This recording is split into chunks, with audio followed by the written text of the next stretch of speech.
वसई विरार शहर महानगरपालिका छोट्या बिल्डरांवर जरी कारवाई करत असली तरी मोठ्या बिल्डरांना पाठीशी घालत आहे। अलीकडेच रश्मी बिल्डर्सच्या नायगाव पूर्वेकडील रश्मी पिंक सिटीतील अनधिकृत बांधकाम होत असलेली कारवाई नगर रचना विभागाचे उपसंचालक YS रेड्डी यांनी थांबवून बिल्डरची आयुक्तांशी भेट करून दिली असल्याची माहिती सूत्रांकडून मिळाली आहे। तर याच बांधकामाबाबत महाराष्ट्राचे मुख्यमंत्री यांनी ही बांधकाम तोडण्याचे लेखी आदेश दिले होते। त्याही आदेशाला पालिकेने केराची टोपली दाखवली आहे। त्यामुळे वसई विरार पालिकेचे अधिकारी अनधिकृत बांधकामांना पाठीशी घालत असल्याचे चित्र स्पष्ट होत आहे। आलिशान घरांची स्वप्न दाखवणाऱ्या काही नामचीन बिल्डरांनाही वसई विरार क्षेत्रात फसवणुकीचं धोरण अवलंबिल्यामुळे सेनेने आता पालिकेविरोधात आंदोलनाचा एल्गार उभारला आहे। अनधिकृत बांधकाम ठरवून कारवाईचा बडगा उभारायचा आणि क्षणार्धात एका लेटरवर निर्णय होईपर्यंत थांबावं लागेल असं लगेच पवित्रा घेऊन आर्थिक तडजोड करणाऱ्या पालिकेवर आंदोलनाचा पवित्रा सेनेने घेतला आहे। नायगाव येथील नामचीन रश्मी बिल्डर्सच्या इमारतींना अनधिकृत ठरवून ते तोडण्यासाठी महानगरपालिकेने आक्रमक पवित्रा उचलला होता। मात्र एका इमारतीवर हतोडा फिरवल्यानंतर लगेच पोनापोनी होऊन कारवाई थांबविण्यात आली। मात्र पोलिसांचा फौजफाटा असल्याने केवळ 13 गाळ्यांचे शटर तोडून पालिकेने आपली कारवाई थंडावली। बांधकाम सुरू असताना कारवाई झाल्यास सामान्य नागरिक फसणार नाही। आपल्या मेहनतीची पै जमा करून बनवलेलं स्वप्नातील घर बिल्डर फरार झाल्यावर पालिकेचे अधिकारी तोडतात आणि निष्पाप नागरिक बेघर होतात। त्यामुळे सेना पांढऱ्या पेशी बिल्डरांना पाठीशी घालणाऱ्या अधिकाऱ्यांविरोधात आता एल्गार उभारणार असल्याचं धनंजय गावडे यांनी सांगितलं आहे। परिराजने बांधकाम परवानगी घेतली त्यावेळेस विकास शुल्कावरून जो वाद होता त्या विकास शुल्काच्या वादामध्ये आता ते विकास शुल्कावरचं इंटरेस्ट आणि पेनल्टी माफ व्हावी म्हणून मुख्यमंत्र्यांकडे गेलेले अपील दाखल केलेलं आहे त्यांनी। या दरम्यान तत्कालीन विकास प्राधिकरण सिडकोने या संपूर्ण प्रकल्पाला स्टे ऑर्डर दिली होती, स्टॉपवर्क नोटीस इश्यू केली होती। स्टॉपवर्क नोटीस इश्यू असताना देखील परेरा आणि रश्मी बिल्डर्स यांनी महानगरपालिकेच्या अधिकाऱ्यांना हाताशी धरून हे संपूर्ण इमारतींचं बांधकाम केलं। स्टॉपवर्क नोटीस असल्यामुळे होणाऱ्या जे काही बांधकाम होणार आहे ते अनधिकृतच आहे असं स्वतः आता नगरपालिकेचे डेप्युटी डायरेक्टर टाउन प्लॅनिंग यांनी लिहून दिलेलं आहे। असं असताना देखील तिथे त्यानंतर हा वाद मुख्यमंत्र्यांच्या कोर्टात गेला। मुख्यमंत्र्यांनी देखील याच्यावर कारवाई करावी, नियमानुसार कारवाई व्हावी आणि तसंच या बांधकामाला स्टे आहे असं कळवल्यानंतर देखील जी काही एक तोडक कारवाईचं नाटक झालं आणि नंतर त्या बिल्डर धार्जिण्या प्रशासनाने ती तोडक कारवाई थांबवली आणि मूळ म्हणजे हा वाद हायकोर्टात देखील आहे।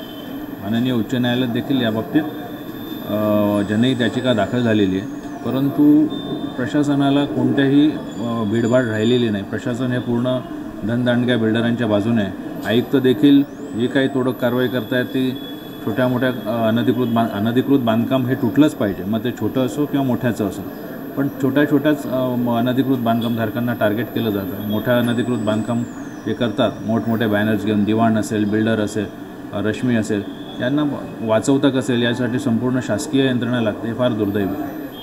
मी जसं तुम्हाला सांगितलं की संपूर्ण प्रशासनाने धनदांडग्या बिल्डरसाठी कामाला लावले। मुख्यमंत्र्यांचे आदेश असताना देखील आयुक्तांनी त्याच्यावर अद्यापपर्यंत ती कारवाई का थांबली? मला आश्चर्य वाटतं आयुक्तांनी याची चौकशी केली नाही।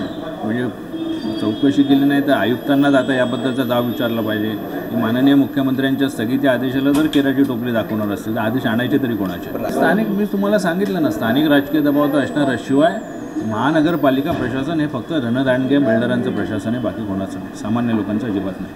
नायगावमधील रश्मी बिल्डरच्या पिंक सिटीतील बांधकामांचा बांधकाम व्यावसायिकाने डेव्हलपमेंट चार्ज भरला नव्हता।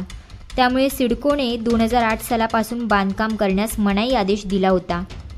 मात्र तरीही रश्मी बिल्डरने तेथे बांधकाम सुरू ठेवले आणि इमारतीतील सदनिकेची विक्रीही केली। सिडको आणि त्यानंतर स्थापन झालेल्या महापालिकेने बांधकाम थांबविण्याची नोटीस देऊनही रश्मी बिल्डर बांधकाम चालूच ठेवत असल्यामुळे त्यांच्या विरोधात चौकशी करून फौजदारी गुन्हा दाखल करावा असे पत्र आमदार अनिल गोटे यांनीही मुख्यमंत्र्यांना दिले होते आणि त्या पत्राला उत्तर म्हणून मुख्यमंत्र्यांनी इमारतीवर कारवाईचे आदेशही दिले होते, परंतु महापालिकेने या आदेशालाही केराची टोपली दाखवली आहे। जीवचंद्र ह्या भागामध्ये रश्मी बिल्डर्सना पूर्वी सिडको नियोजन प्राधिकरण असताना त्यांनी काही बिल्डिंगसाठी परवानगी दिलेली होती। नंतर महापालिकाही नियोजन प्राधिकरण झालं.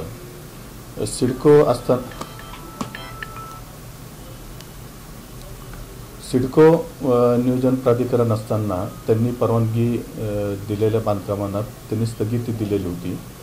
नंतर महापालिका नियोजन प्राधिकरण झाल्यानंतर महापालिकेने स्थगिती दिलेली होती, कारण त्यामध्ये रहिवास वापर असताना कमर्शियल वापर झालेला आहे. अशा प्रकारे नगररचना विभागाने संबंधित सहाय्यक आयुक्तांना आणि उपायुक्तांना कळवल्यानुसार त्यांना आम्ही MRTPची नोटीस दिलेली होती आणि ते MRTP नोटीसचा कालावधी संपल्यानंतर त्यामधील एक बिल्डिंगमधील 13 जे कमर्शियल गाळे होते त्यांना आम्ही तोडलेलं आहे. अलीकडेच मागच्या आठवड्यामध्येच तोडलेलं आहे. त्यांनी त्यांचं एक रिप्रेझेंटेशन महापालिकेकडं सबमिट केलेलं आहे. त्याचा अभ्यास आमचे नगररचना विभागाचे अधिकारी करत आहे आणि त्यांचे पुढील सूचनानुसार आवश्यक ती कारवाई महापालिकेमार्फत केली जाणार आहे. कारवाई मागच्या आठवड्यामध्ये करण्यात आलेली आहे तो त्याच कारवाईचा भाग आहे. परंतु त्यांनी जे एक रिप्रेझेंटेशन महापालिकेकडे सबमिट केलेलं आहे, निवेदन दिलेलं आहे, तर त्यावरती अभ्यास करून नगररचना विभागामार्फत ज्या सूचना संबंधित सहाय्यक आयुक्तांना दिल्या जातील त्याप्रमाणे कारवाई केली जाणार. जी कारवाई मागच्या आठवड्यामध्ये करण्यात आलेली आहे तो त्याच कारवाईचा भाग आहे. परंतु त्यांनी जे एक रिप्रेझेंटेशन महापालिकेकडे सबमिट केलेलं आहे, निवेदन दिलेलं आहे, तर त्यावरती अभ्यास करून नगररचना विभागामार्फत ज्या सूचना संबंधित सहाय्यक आयुक्तांना दिल्या जातील त्याप्रमाणे कारवाई केली जाणार आहे. वसई विरार महापालिकेचे आयुक्त सतीश लोखंडे यांच्या मार्गदर्शनाखाली 17 फेब्रुवारीला JCB आणि पोलीस असा मोठा लवाजमा घेऊन पालिकेचे अधिकारी निघाले होते. रश्मी पिंक येथील एका चालू इमारतीवर कारवाईही केली. मात्र काही तासातच फोनाफोनी सुरू होऊन कारवाई पूर्णपणे थांबली. त्यावेळी कारवाई चालू राहण्याचे आश्वासन सहाय्यक आयुक्तांनी दिलेही होते. मात्र आजपर्यंत कोणतीही कारवाई झाली नाही. जुचंदरमधला 306, 307 नंबर सर्वे नंबरमध्ये एकूण 5 इमारतीचं बांधकाम केलेलं आहे. त्या 5 इमारतीमधले हे जे समोरची बिल्डिंग आहे त्याच्यामध्ये रहिवासी परवानगी असताना त्यांनी वाणिज्य बांधकाम केलं. त्याच्यामुळे त्यांच्यावरती तोडायची कारवाई चालू आहे आणि ही कारवाई सतत चालू राहणार आहे. जे अनधिकृत आहे ते सगळं तुटलं जाणार. सलग सर्व जे यामध्ये जेवढ्या इनलिगल आहेत, अनधिकृत जेवढ्या बिल्डिंग आहेत 5 बिल्डिंगमध्ये, त्या 5 बिल्डिंगमधल्या ज्या अनधिकृत बांधकामावर आम्ही कारवाई करणार आणि सलग करणार आहे. लक्ष्मी बिल्डरचं नाव आहे. इथे बिल्डिंग आहे त्याच्यामध्ये लोक राहत आहेत. 100 कुटुंब आहेत जे राहत आहेत. आता त्यांना नोटीस देणार, कायदेशीर कारवाई करूनच तोडायचे काम करणार. इमारतीचे बांधकाम करायच्या आधी परवानगी घेणे बंधनकारक असताना पालिका आपलीच कंपनी असल्याचा तोरा हे पांढरे पेशीय बिल्डर मिरवतात. त्यामुळेच याबाबत रश्मी बिल्डरच्या प्रोप्रायटरला विचारले असता पालिकेची कारवाई अयोग्य असल्याचे सांगितले. स्वतः बांधकामाच्या अगोदर परवानगी मागितली नाही, मात्र पालिकेने तोडण्याच्या आधी आम्हाला नोटीस दिली नाही असं चोराच्या उलटा बोंबा हे मारत आहे. हाउसिंग प्राइवेट लिमिटेड में मैं डायरेक्टर हूँ. आज के डेट में जो बिल्डिंग का कार्यवाही हो रहा है ऑलरेडी 2007 से जो है अपील पेंडिंग है मंत्रालय के अंदर में. अभी तक जो है अपील का कोई रिजल्ट नहीं है. उससे पहले विदाउट नोटिस इन्फॉर्मेशन किए बिना आज के डेट में मनमानी से हिसाब से कार्यवाही चल रहा है. वसई विरार के अंदर इतना अनडेवलप होते हुए भी जो है आज सही डेवलप हो रहा है, उसको गवर्नमेंट सपोर्ट नहीं कर रही है. तो छोटी जनता को जो आज सपोर्ट नहीं करेंगे तो फ्यूचर में बीजेपी को कौन बिलीव करेगा. जो आज अनलीगली हो रहा है, खुद बीजेपी गवर्नमेंट अनलीगली में सपोर्ट कर रही है. म्यूनसिपैलिटी ने नोटिस नहीं दिया. जो आज की डेट में अपील पेंडिंग है उसको इन्फॉर्म किए बिना आज अपने हिसाब से खाली 7 लोगों को लेटर दे दिया, इधर नोटिस नहीं चिपकाया, अनलीगली अपने हिसाब से कर दिया. ऑलरेडी जो अनलीगली जो नीचे शॉपिंग है वो पूरा हमने ऑलरेडी उसके अंदर में उसका रिप्लाई दिया कि MRTP के हिसाब से इसको प्लान रिवाइज है.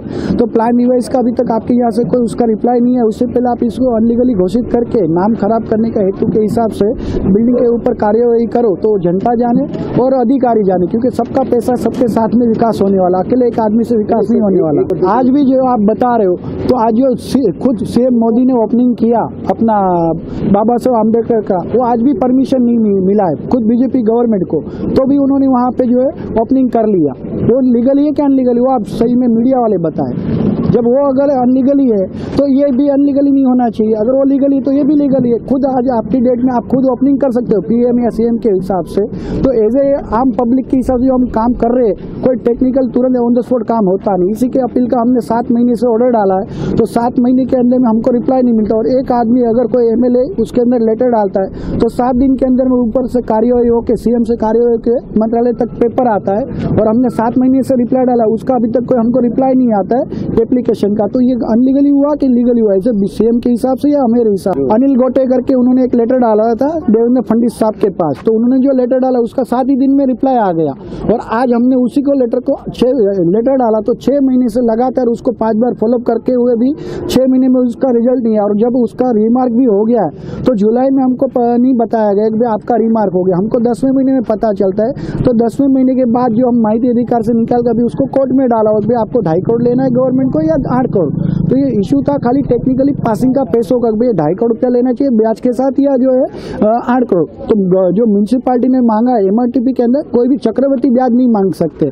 तो ये 2.5 करोड़ 90 लाख रुपए का 2.5 करोड़ रुपया ब्याज बनता है। तो आज की डेट में म्यूनसिपालिटी ने 8 करोड़ रुपया मांग रहे, जो फिजिकली भरना चाहिए 2.5 करोड़ रुपया। उसी का चक्कर का इशू था, तो उसमें कहीं ना कहीं जो है मनभाव भेदभाव करके जो बिल्डिंग के ऊपर कार्यवाही की है। तो आगे का कार्यवाही विदाउट पेपर जो इन्फॉर्मेशन बिना किसी के साथ भी नहीं होना चाहिए, क्योंकि ये बिल्डर अकेला घर पे पैसा लेके नहीं जाता है। 10% कोई भी बिजनेस में रखता है, 90% संसार को देता है। अगर संसार वाले हम जैसे बुद्धिजीवी को अगर आत्महत्या ही करना है पे तुले हुए सब लोग, तो आने वाले देश का क्या होगा? वो देश खुद जाने और मीडिया को इसके ऊपर सही में जो लीगली में कार्यवाही करना चाहिए। रश्मी पिंक सिटी ही मोठी सिटी तयार होत आहे।